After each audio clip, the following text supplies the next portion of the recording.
So here we have a different problem that's unique from the other two.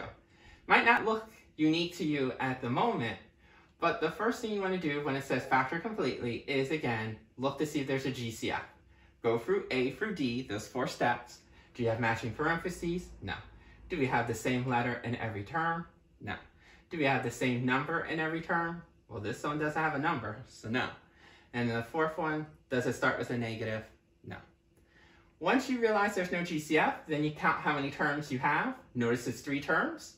Notice there's no leading coefficient. So we're going to do shortcut. Shortcut, remember, has 6 steps. So we're going to go through them real quick.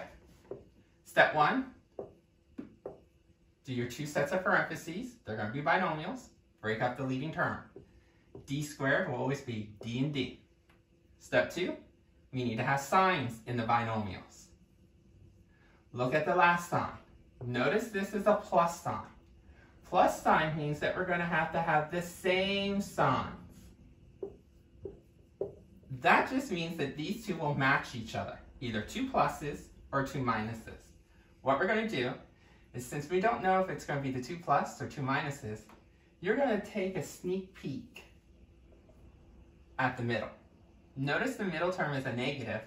That means we must have same negatives. The only time that we ever look at this middle sign is when we have same, when we can either do 2 pluses or 2 minuses. Next, step 3, do all the combos of 40. 1 goes in there. Remember, when we do a combos list, you always start with 1. Tree diagrams never start with 1. But combo lists always start with 1. 40 divided by 1 is 40. 40 divided by 2 is 20. 40 divided by 3, decimal, don't write it down.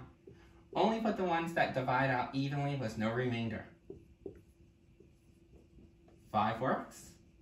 6, nope, get a decimal. 7, nope, get a decimal. 8, wait a minute, 8's already on the board. Since 8 is already on the board, then I am done with my combos list. I don't have to check 9, 11, 12, 13. So we're done combos list.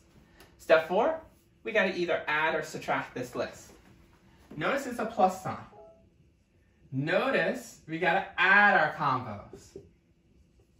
So when I add 1 plus 40, I get 41. You get 22. I get 14. And I get 13. After we've done our combos list, step 5 is choose a combo. And then when you look, you're going like, wait a minute. To choose a combo, one of these totals must match the middle. Notice the middle is 3. None of these give you a 3. Now some of you might be saying, well, wait a minute. If I subtract, doesn't 8 and 5 subtract to give you 3? But the rules said that I have to add my combos. That means this cannot factor. If you cannot choose a combo,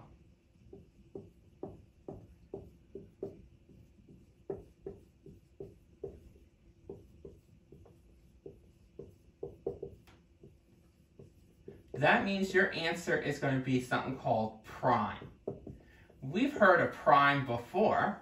We told you, like, for example, the number 7 was considered prime because you can't break it down. Well, this is considered prime because we can't break it down. If the directions say add, you must add your combo list. If not one of these combos match, then you must say your answer is prime. Double check to make sure you got all your combos. Double check that you did add or subtract correctly. But there are going to be occasions where no combo work, you must say prime. I'll warn you, on the test, you're going to get one of your answers to say prime. So just be careful. If you don't get a combo that works, then your final answer is prime if you couldn't do anything else, such as find the GCF. But if you're able to find the GCF, then that means it's factorable.